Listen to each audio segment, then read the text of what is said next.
Cuando hablo de los primeros pobladores de la Cuenca de México, aquí esencialmente lo que quiero decir es que son todas aquellas sociedades que anteceden a la aparición de la cerámica y de las primeras estructuras monumentales o sitios monumentales, que son generalmente los que conocemos fuera de la arqueología, pero también los arqueólogos son generalmente a los que se dedican. Es decir, estas sociedades son las que anteceden a sitios como Cuicuilco, que es uno de los más tempranos en la Cuenca de México, pero que si lo vemos desde una perspectiva de la historia humana en esta área, corresponderían aproximadamente a un 85% de esa historia. Esto es, nosotros conocemos apenas un 10 o un 15% de la historia humana en la Cuenca de México, pero estos grupos, que por distintas razones no son investigados o son difíciles de hallar, no son abordados. Sin embargo, estas comunidades asumimos que son los antecedentes precisamente de este desarrollo de la complejidad social. La Cuenca de México ha sido un área muy importante precisamente para abordar este tema. Sin embargo, las sociedades que le anteceden a estas primeras sociedades del formativo, estamos hablando a sociedades que anteceden alrededor del 1500 antes de nuestra era, es decir, antes de este periodo lo que conocemos es relativamente escaso, o lo conocemos mal en muchos sentidos. Precisamente este proyecto que aquí presentamos, el proyecto Poblamiento Temprano, Agricultura Industrial y Sociedades Aldeanas, o PAISA por sus siglas, intenta precisamente retomar el estudio de estas primeras sociedades de la Cuenca de México. Aquí tenemos algunos de los sitios que han sido reportados para este periodo, el periodo precerámico. En realidad no son demasiados, son apenas poco más de una docena de sitios. De ellos, además, la mayoría, prácticamente el 90%, son resultado de hallazgos fortuitos. Esto es, alguien excavó un pozo en su casa, por distintas maneras para hacer una letrina, una cisterna, y encuentran restos de este periodo. Por lo tanto, muchos de estos materiales, digamos, están descontextualizados. Sabemos que son de ese periodo porque han sido fechados de manera directa los restos humanos, pero conocemos muy poco sobre este entorno en el que vivieron o sobre cuáles eran sus características, las características de estas sociedades. Entre los antecedentes, probablemente el que marca precisamente el parteaguas de estas investigaciones son las investigaciones de Helmut de Terra, en el área de Tepexpan, él interesado precisamente en la relación entre humanos y fauna extinta en la Cuenca de México, analiza esta área del norte del lago de Texcoco precisamente porque había ya hallazgos sobre osamentas de mamut, entre otros. Él lleva a cabo, de hecho, las primeras exploraciones geofísicas. Hasta el momento, de hecho, es de la que hemos encontrado la primera aplicación precisamente de técnicas geofísicas para la arqueología, utiliza resistividad. Además, habían algunas calas a partir de las cuales que eran precisamente para tratar de canalizar aguas a nivel de inundación y meter distintos servicios en el área. Empieza a evaluar tanto las secuencias geológicas como los materiales que se encontraban ahí, pero ya en un trabajo más sistemático como resultado precisamente de esta prospección, encuentran en la segunda anomalía los restos del hombre de Tepexpan. En ese momento, dado que estos restos estaban a la misma profundidad, a una profundidad similar a los restos de un mamut hallados relativamente cerca, asumieron que tenían también una temporalidad relativamente cercana. Y asume entonces que estos son los restos más antiguos del continente para ese momento. Claro, habían otros elementos como por ejemplo que los restos tenían alto grado de mineralización y durante un buen tiempo se asumió que este era los restos más antiguos de México. Bueno, un poco los trabajos que les comentaba de Helmut de Terra. A partir de ahí, de hecho, a partir de estos hallazgos se funda el Departamento de Prehistoria del INAH, ahora extinto, pero que se dedicaba precisamente a estudiar estas sociedades precerámicas. Probablemente durante 30 años fue la principal institución de investigación de este tipo, hasta que en 1986, si no mal recuerdo, desaparece y prácticamente 80s, 90s y es hasta finales o inicios del 2000, finales de los 90, que comienzan a retomarse precisamente estas investigaciones. No necesariamente en la Cuenca de México, pero sí en otras áreas. Algo interesante es que este probablemente sea uno de los sitios más importantes después del hallazgo de Tepexpan, porque es por primera ocasión que se encuentran restos de fauna pleistocénica asociado a materiales arqueológicos. En este caso, puntas de proyectil, bueno, y otros artefactos que eran precisamente asociados a la caza de esta megafauna y a su procesamiento. A partir de ahí, además, se genera una imagen o una estampa de lo que debieron de haber sido estos primeros pobladores, que son, pues, pequeñas bandas de cazadores que en un acto heroico cazaban mamuts y que en el intento, bueno, pues algunos de ellos morían. En realidad ahora se ha cambiado mucho esta idea. Se asume que probablemente animales que hubieran estado viejos, enfermos, entrampados precisamente, pues simplemente llegaron y se les dio muerte, o algunos de ellos que acababan de morir, pues fueron utilizados a manera de carroñeo. De hecho, no son los únicos restos. Aquí tenemos de los sitios más tempranos de la Cuenca de México, por ejemplo, Tlapacoya, que es un sitio muy dudoso, no voy a hablar mucho al respecto, pero hay otros, desde Tocuila, por ejemplo, que no existen artefactos líticos, pero al parecer los huesos que están en este sitio fueron aprovechados por humanos, porque existen lascas sobre ellos, pero en otros, como Atepehuacán o Santa Isabel Iztapan, que ya estoy mencionando, se han encontrado restos de artefactos líticos. Desgraciadamente, de muchos de estos materiales, como en el caso de Tepehuacán, no existen informes completos. Prácticamente solo Santa Isabel Iztapan tiene un informe un poco más interesante, más relevante. Y ¿cuál era el problema de estos o de muchos de estos sitios?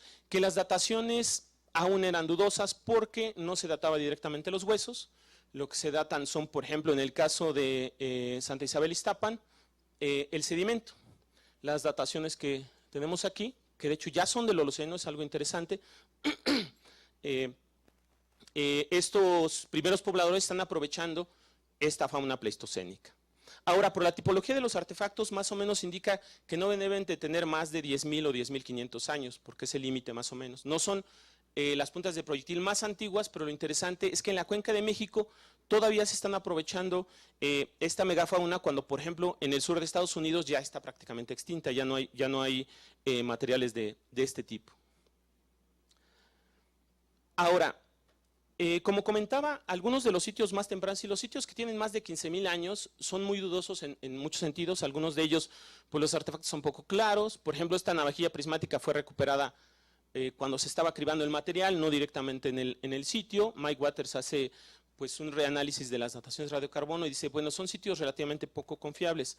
Hay que tener también que el periodo, pues, las dataciones no solamente no eran tan comunes como ahora, se hacía mucho, pues, analogía tipológica, que eso es bastante ambiguo o relativo.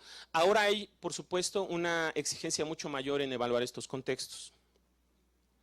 Sin embargo, las dataciones directas que se hicieron precisamente a inicios del 2000 indican que realmente a finales del Pleistoceno ya estaba perfectamente poblada la Cuenca de México. Estos materiales, tanto Tlapacoya como Peñón 3, son de los más tempranos, de hecho, de la Cuenca de México y en ese momento del continente, para el caso de Peñón. Y asumimos precisamente que para finales del Pleistoceno ya la cuenca está perfectamente poblada. Ahora, de este periodo de poblamiento inicial, de hecho sabemos, a pesar de que sabemos poco, sabemos más porque hay más sitios que de este periodo que se denomina, o que los arqueólogos denominamos como arcaico, es decir, el Holoceno temprano, pero principalmente el Holoceno medio. Estamos hablando que a partir del 9000 y al menos hasta el 2000 antes de nuestra era, teníamos reportados solo 2 sitios. Este es uno de ellos, San Vicente Chicoloapan. Si ven aquí, esta es una de las secuencias, tiene poco más de 4 metros de profundidad, pero entre 3,5 y 4,5 metros se encuentran este tipo de contextos. También un sitio encontrado de manera fortuita tras hacer un pozo en una casa a mediados de los 50. Y a 4 metros de profundidad se encuentran precisamente concentraciones de rocas que eran antiguos hogares, fogatas o fogones donde procesaban sus alimentos, restos de metates, piedras de molienda, sin absolutamente ningún resto de cerámica, son sociedades anteriores. Por hidratación de obsidiana se había fechado entre 7.000 y 5.600. Los restos del directos del cráneo se fecha entre 4410, pero es la ocupación más reciente. La ocupación más tardía todavía no está fechada de manera directa. Y el otro sitio es Xoapilco, en la península de Tlapacoya. Esta es la península de Tlapacoya. Los hallazgos del Pleistoceno estarían en esta zona, mientras que este sitio que se denomina Xoapilco estaría cerca de lo que antes era un manantial, es esta área, y en ese momento fue el sitio que más información dio sobre estas comunidades. Siguen siendo cazadores-recolectores, pero estos ya marcan la transición hacia las primeras sociedades sedentarias, hacia las primeras aldeas, y también hacia las primeras evidencias, de acuerdo a Niederberger, de agricultura temprana. Por eso son importantes estos grupos, es decir, comienzan a marcar los rasgos que después van a definir a la sociedad mesoamericana, que es la agricultura basada en plantas cultivadas o domesticadas. La ocupación más temprana de este sitio, que denomina fase playa Niederberger, ella la fecha entre 6.000 y 4.500 antes de nuestra era, dice, ya son sociedades sedentarias porque tenemos recursos ahí representados en el sitio que cubren prácticamente todo el año. Además, por la densidad de la ocupación, la aparición de piedras de molienda, ella asume que estos grupos, a pesar de que sigan siendo cazadores-recolectores, la abundancia de recursos lacustres les permite permanecer en el sitio todo el año. Esto significa que son las primeras sociedades sedentarias de la Cuenca de México, y de hecho son las primeras sociedades sedentarias de toda Mesoamérica. En otras regiones de Mesoamérica el sedentarismo se da de manera relativamente tardía, aunque también hay poco trabajo, sobre todo en las tierras bajas de Mesoamérica. El segundo periodo, que le denomina Xoapilco, ella tiene una fase o un hiatus que es abandonado el sitio, precisamente entre 3.500 y 3.000. Tiene evidencia de actividad volcánica, bueno, asume que probablemente esta haya hecho que se abandonara el sitio momentáneamente y que se regresa para este periodo, pero ya con la evidencia de las primeras manifestaciones de cerámica. Esta sería la figurilla cerámica más temprana de Mesoamérica, fechado a este nivel de esta figurilla alrededor de 2.200 antes de nuestra era, y además ella ya encuentra restos de materiales que serían domesticados.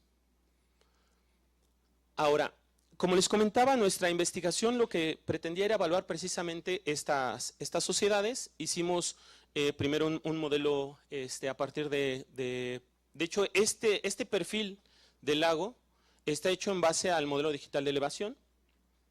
Algo interesante que la península de Iztapalapa, que siempre se asumió que probablemente era una isla, otros decían que era una península, aquí claramente se asume que es una península, la isla de Jico, entre otras. Peñón, de hecho, es otra isla, que es otro de los sitios tempranos, y decidimos asociar, hicimos una reconstrucción de las playas entre 2.240 y 2.238 metros sobre el nivel del mar, y cómo se asociaban a las áreas donde se tenían ya evidencias de ocupaciones anteriores. Definimos estas tres. Y para la primera área de análisis, decidimos reanalizar el sitio de Tepexpan. No porque no haya sido investigado, de hecho ya hay bastantes investigaciones al respecto, pero al menos desde la parte arqueológica, es decir, materiales culturales, no se habían reportado antes.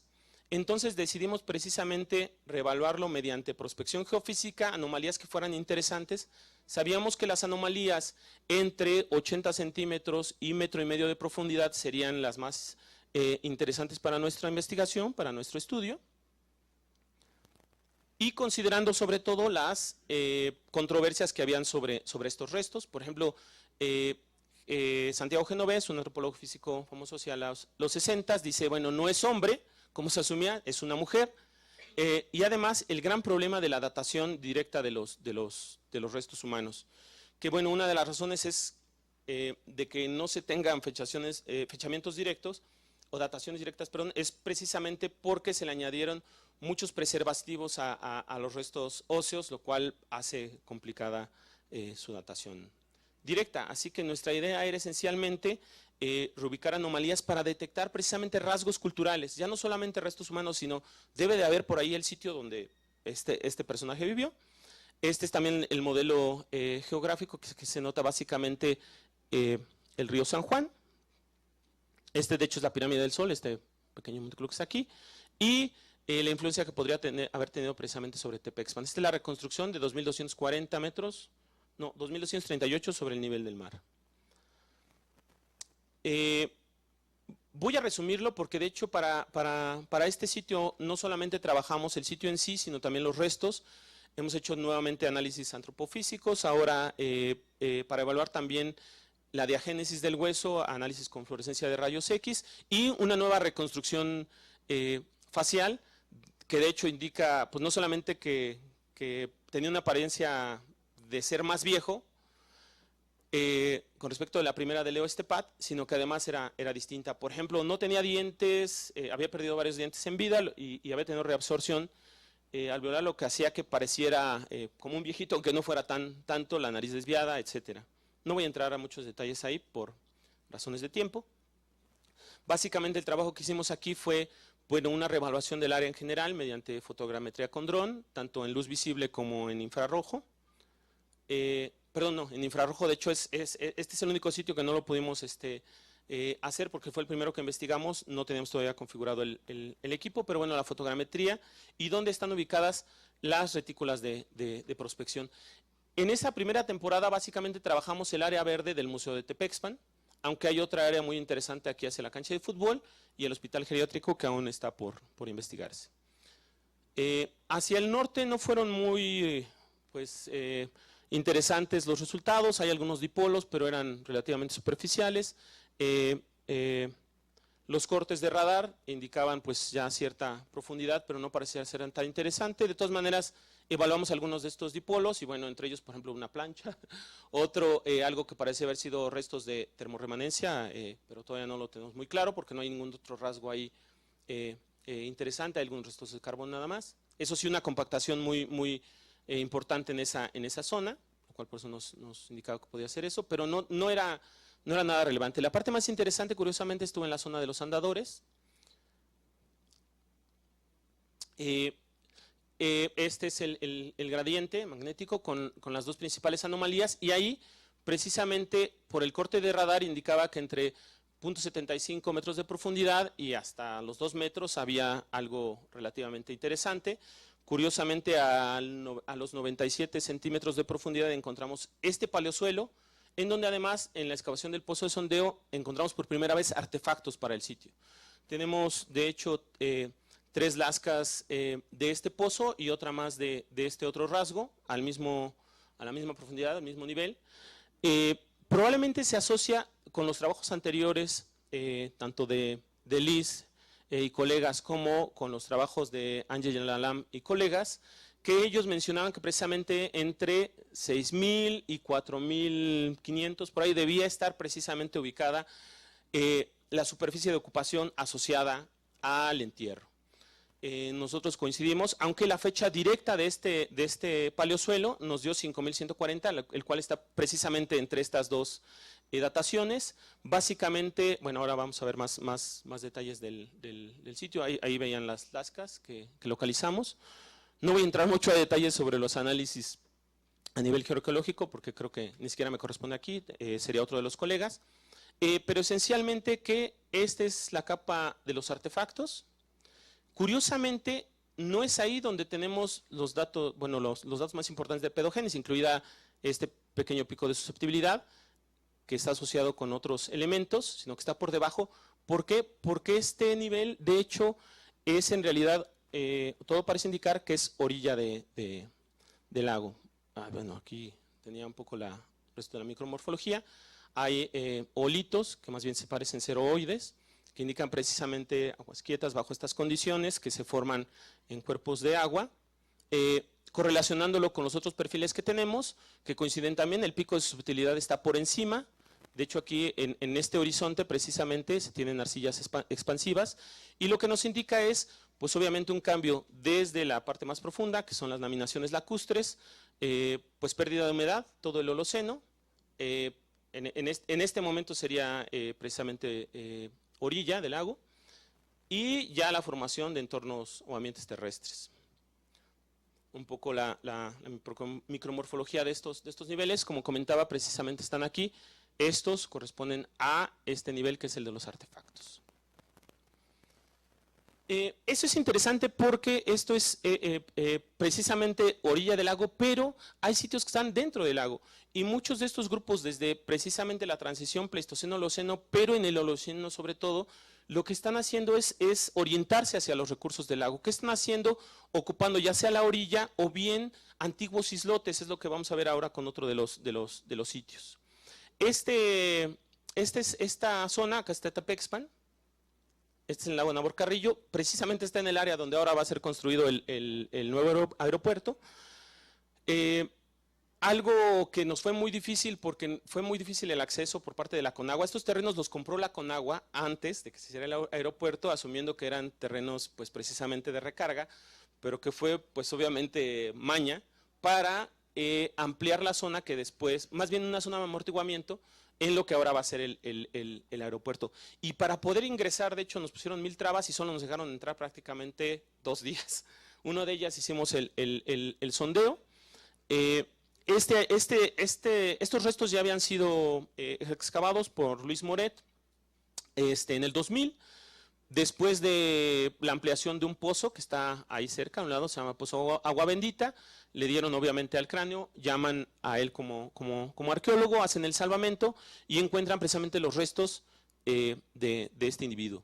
Algo interesante es que desde las ocupaciones más tempranas, muchos de estos restos están en posiciones que de hecho son muy similares a los enterramientos de épocas posteriores. El decúbito lateral flexionado, de hecho uno lo ve y pues dice, pues es un entierro mesoamericano. Bueno, no, desde finales del Pleistoceno se tiene esta práctica funeraria, pero que nos indica precisamente las condiciones en las que se localizan los restos. No es lo mismo encontrar restos desarticulados, fuera de posición anatómica, que pueden ser materiales de arrastre, etcétera, a esto que es una práctica funeraria. Esto significa que este individuo hicieron una excavación en el área cercana donde habitaban o en elementos interesantes que eran para ellos del paisaje y fueron enterrados. Por ejemplo, lo que hemos estado visto es que, por ejemplo, la Mujer del Peñón, sitios que son precisamente la transición Pleistoceno-Holoceno, siempre están enterrados en áreas que son cercanas a manantiales para estos primeros pobladores, mientras que en periodos más tardíos, en donde ya se hacen sedentario, pues los entierran en las áreas que están habitando. Entonces, asumiendo que este podía ser precisamente del Holoceno medio o temprano, por la morfología del cráneo parece corresponder al Pleistoceno final o Holoceno temprano. De acuerdo a Luis Moret, que fue el que lo excavó, dice, no, una fecha entre 6000 y 8000 es como que más probable, asumiendo la secuencia donde se encuentra y también el estudio antropofísico. El análisis de los huesos indica que este individuo, por ejemplo, tenía un estrés muy fuerte en las articulaciones, como el brazo igual a los lanzadores de béisbol, que indica, pues obviamente que está lanzando continuamente, ¿qué? Pues probablemente dardos con atlal. Tiene sarro en los dientes, algo que no es muy común en los primeros pobladores, sin embargo, en las primeras aldeas ya. ¿Por qué? Porque comienzan a tener una dieta más alta en harinas y eso hace precisamente que se formen sarro en los dientes. Sin embargo, la morfología en general, pues todavía es relativamente temprana, por así decirlo, que son estos cráneos alargados y estrechos, son muy típicos de finales del Pleistoceno a inicio del Holoceno. Sin embargo, no ha podido ser datado. Hablando ahorita con el doctor Urrutia, pues decía que han intentado y desgraciadamente no se ha podido. Y esto es porque muchos de estos materiales tienen precisamente un intercambio muy fuerte con el entorno, están mineralizados, no completamente en un sentido de fosilización, pero sí pierden el colágeno rápidamente y parte de sus estructuras es reemplazada por otros elementos.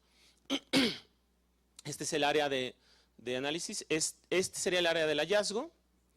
Este es el pozo que excavamos ahora y la cala que se excavó en el año del hallazgo. Pues esta es el gradiente magnético que se hizo en la primera intervención. Nosotros desgraciadamente ya no nos dio tiempo para hacer la prospección, planeamos hacerla, si es que aún nos da permiso la Conagua, el próximo año.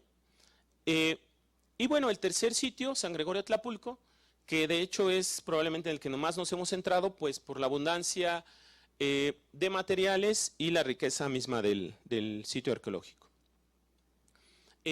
Bueno, algo interesante es que San Gregorio de Tlapulco, como ven, está precisamente en medio del lago de Xochimilco.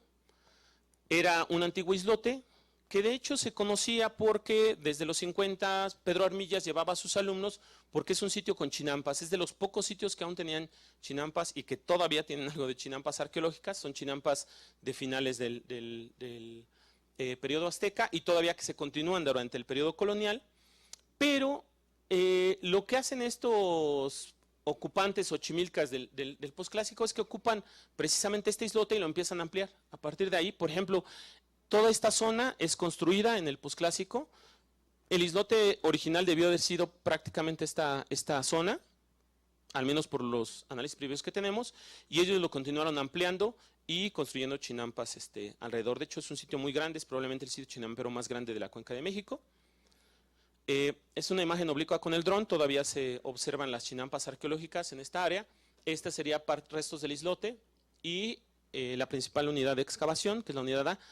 Desgraciadamente este sitio en el 93 fue prácticamente nivelado en su totalidad.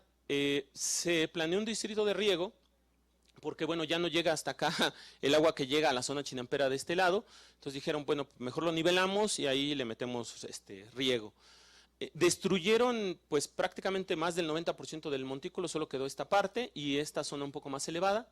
Lo nivelaron prácticamente, entonces afortunadamente yo tuve la fortuna de excavar en este sitio cuando se hizo esa primera temporada y ahí fue donde localizamos esta ocupación precerámica. Pero no se hicieron dataciones, no se hicieron análisis mucho más detallados en el salvamento, entonces decidimos que era un sitio importante para regresar y reexcavarlo. Así se encontró la plataforma excavada en el 93, se tenían expuesto el perfil. Esta es una primera evaluación que bueno, hicimos con el profesor Gama para evaluar un poco la secuencia. Asumíamos que estos niveles, que era donde hay una concentración enorme de artefactos, de hecho, a simple vista se lograban observar los restos de incluso escamas de pescado, restos de pequeños de peces, incluso huesillos de peces y restos de lítica. Y esto que asumimos que era un andosol, ahora sabemos que no es precisamente así, pero era la primera evaluación.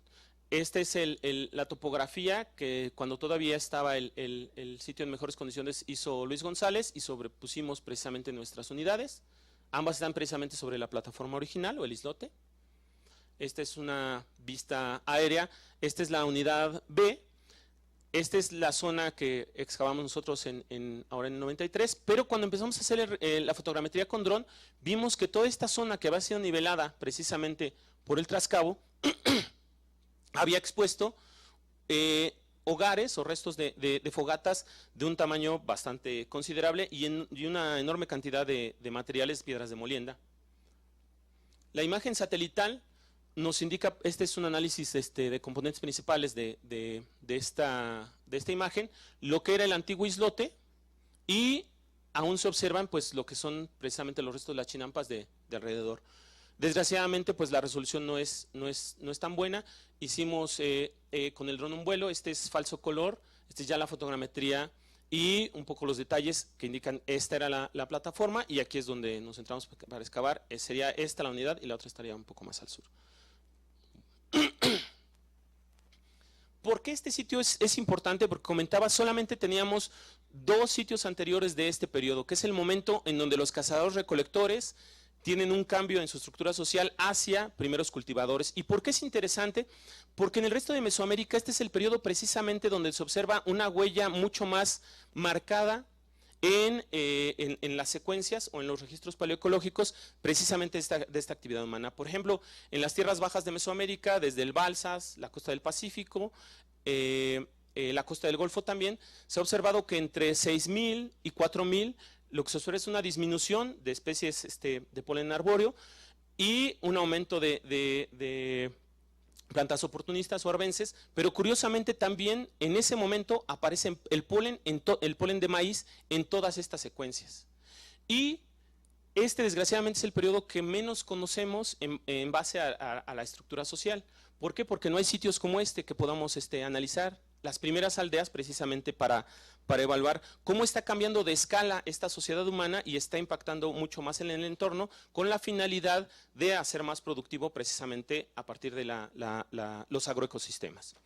Bueno, para que se den un poco la idea, esta es un área que excavamos de 280 metros cuadrados. Estos son los restos de fogones, de hecho estaban muy superficiales, aquí no excavamos más allá de 10 centímetros. Estos son grandes morteros, esto para que se den una idea son 20 centímetros y esta solamente es la cuarta parte de este mortero, los cuales abundan porque cuando se les rompían precisamente estas piedras de molienda, los colocaban al centro del área donde estaban haciendo los fogones, o donde tenían los fogones para preparación de estos alimentos. Un poco la extensión, cada cuadro de estos tiene 1 metro cuadrado, así que son fogones relativamente grandes, y alrededor, bueno, aquí no les pongo la imagen, todos los artefactos y desechos de alimentación estarían alrededor. Algo interesante también es que estas comunidades comienzan a utilizar cada vez más obsidiana. En los periodos más tempranos solamente utilizan rocas locales, que son materiales como el basalto y la andesita, tanto para las piedras de molienda como para artefactos de corte, pero en la transición entre este primer nivel y los más tardíos, la obsidiana aumenta enormemente y además la obsidiana no está en esta zona de la cuenca, se tiene uno que ir, ya hicimos análisis de procedencia por fluorescencia de rayos X, vienen de Otumba, en particular de 2 de los yacimientos o de las zonas de yacimientos de Otumba, uno es Buenavista o Soltepec y el otro es Malpaís. A pesar de que hay más afloramientos, solamente eligieron esos 2 para sus materiales, además de unos cuantos artefactos de la Sierra de las Navajas. Bien, debajo de estos grandes fogones, que ya tenemos datados hacia el 4200 antes de nuestra era, tenemos toda esta secuencia ya por debajo. Probablemente los materiales culturales no van más allá de este nivel, aunque aquí ya son muy escasos, es decir, parece ser que primero los pobladores frecuentaban el sitio, pero es solo hasta finales de este periodo, hacia el 4500 antes de nuestra era, que ya se establecen en el lugar. Lo que tenemos aquí es una secuencia que nos indica el finales del Pleistoceno. Esta sería la Toluca Superior. Tenemos dataciones del Paleozoico que corta esta Toluca Superior en 8800. Y debajo de estas, voy a pasar a la siguiente.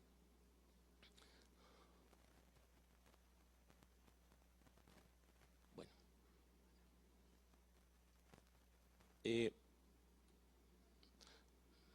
Sí, más bien es al revés. Esta es la secuencia.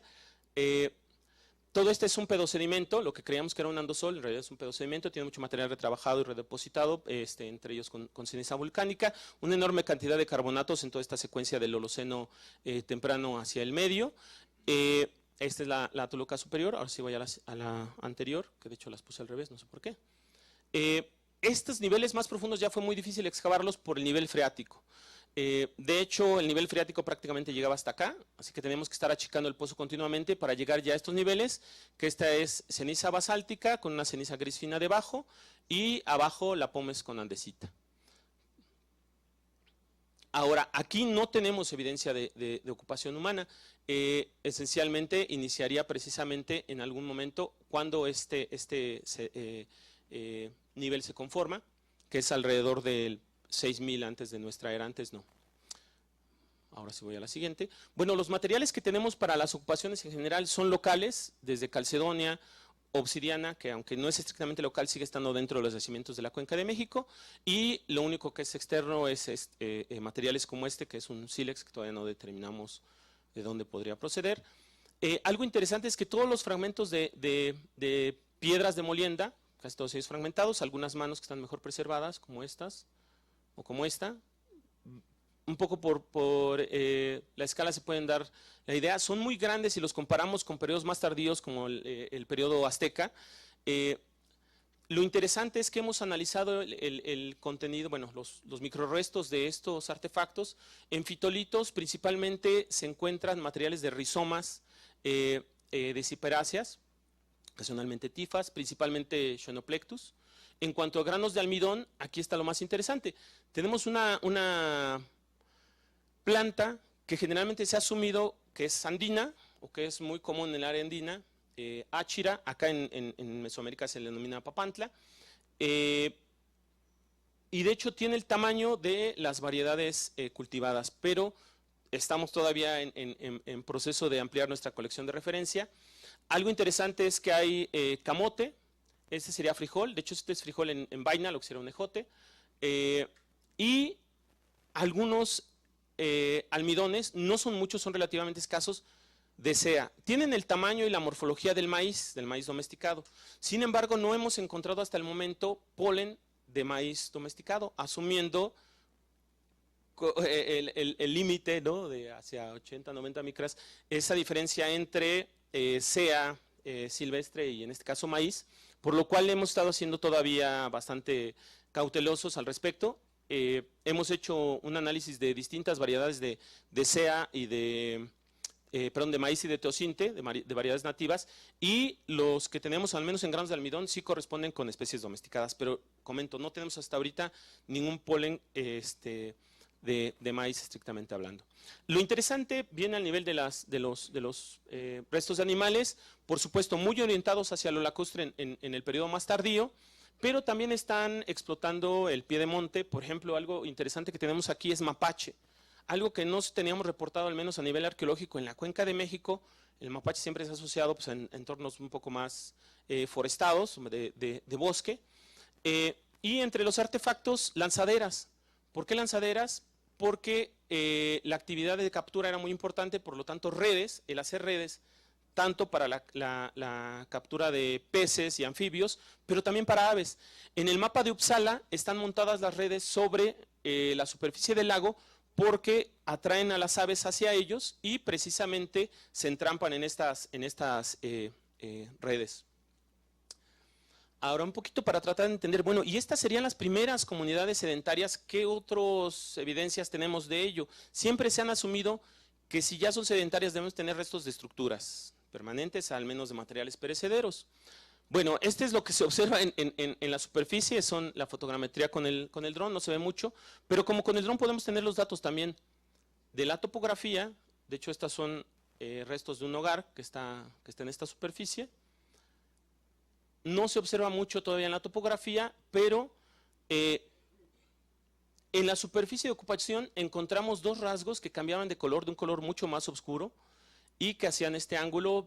Todavía no tenemos mucha idea de qué podía ser, pero al hacer los análisis, esta es la distribución de los artefactos, que si estos fueran restos de un hogar, pues esperaría diferenciación entre el exterior y el interior de esta vivienda o de esta casa. Los análisis químicos tipo spot test indicaban precisamente esta zonificación del interior y el exterior. Algo interesante es que el hierro aparece precisamente en abundancia en estos dos elementos. Ya a nivel de la micromorfología, bueno, uno de los colegas que está trabajando en el sitio, a nivel de micromorfología, se asumía que hay mucho material lacustre añadido en esta superficie, pero es material mezclado con una enorme cantidad de restos de alimento y de carbón. Es decir, el área se estaba preparando probablemente para la habitación, y curiosamente, aquí ven los rasgos, es decir, no, esta es parte de la topografía, este ya estaba excavado, este todavía está expuesto, y restos de lo que parece ser restos de postes. Cuando comparamos precisamente la composición a nivel de XRF de estos rasgos con los canales de las chinampas, son muy parecidos. Es decir, es material lacustre que se está añadiendo, pero que se está concentrando en esas partes. ¿Qué nos indicaría? Pues probablemente construcciones del tipo bajareque, es decir, lodo que se le añade precisamente a estructuras de materiales perecederos. Y los análisis químicos coinciden perfectamente con la distribución de estos materiales. Entonces estaríamos probablemente ante las primeras evidencias de estructuras domésticas permanentes de todo Mesoamérica. Estos niveles están datados, que son todas estas las dataciones, principalmente serían estas para el nivel inicial y estas para el nivel más tardío. Estamos hablando de la fase playa 2 de Niederberger, es decir, alrededor de 5.500 entre 5.000 y 5.200 antes de nuestra era, y esta fase que no tenía Niederberger. Niederberger dice que este periodo se abandonan los sitios en el sur de la cuenca por esta actividad volcánica. Bueno, nosotros no lo tenemos evidenciado, sino que sí tenemos esta ocupación, y tenemos al final de este periodo precisamente restos de pomes y de ceniza que todavía no hemos podido analizar más a detalle, si corresponden precisamente a un evento que fuera a finales de este periodo o una vez que fue abandonado. De hecho, aquí todavía los análisis más específicos de las tefras Si algún investigador está interesado en colaborar, pues adelante, estamos nosotros encantados de que pudiera hacerse, porque muchas de ellas no las tenemos todavía identificadas. Asumimos, porque algunas son marcadores muy claros, por ejemplo, Klaus Ibe nos fue a identificar precisamente la Toluca superior, y a partir de ahí, evaluando las secuencias con la Pómex andesita, pero, por ejemplo, en el caso de Texcoco tenemos esa ceniza basáltica que no tenemos todavía identificada a grandes rasgos. Bueno, concluyendo, esencialmente, este es un periodo que está muy poco investigado, escasamente investigado, a pesar de la importancia para entender el desarrollo precisamente de la complejidad social de las primeras aldeas en la Cuenca de México y en Mesoamérica en general. El Pleistoceno tardío, aunque se conoce un poco más porque hay más restos que han sido recuperados de manera fortuita, aún hace falta un análisis cronológico mucho más detallado de él. Y este periodo, que es el Holoceno medio, que además es muy interesante no solamente por que tenemos aquí evidencia de que las sociedades humanas comienzan a aumentar de escala, de complejidad, del impacto sobre el entorno, pero también porque es un periodo que está probablemente representado en distintas secuencias, pues por los procesos de deflación, por el vulcanismo mismo, y que en general pues los arqueólogos tenemos que interesarnos un poquito más para tratar de entender precisamente por qué o cuáles fueron los procesos de desarrollo hasta la aparición de las primeras sitios monumentales de la Cuenca de México. Pues muchas gracias.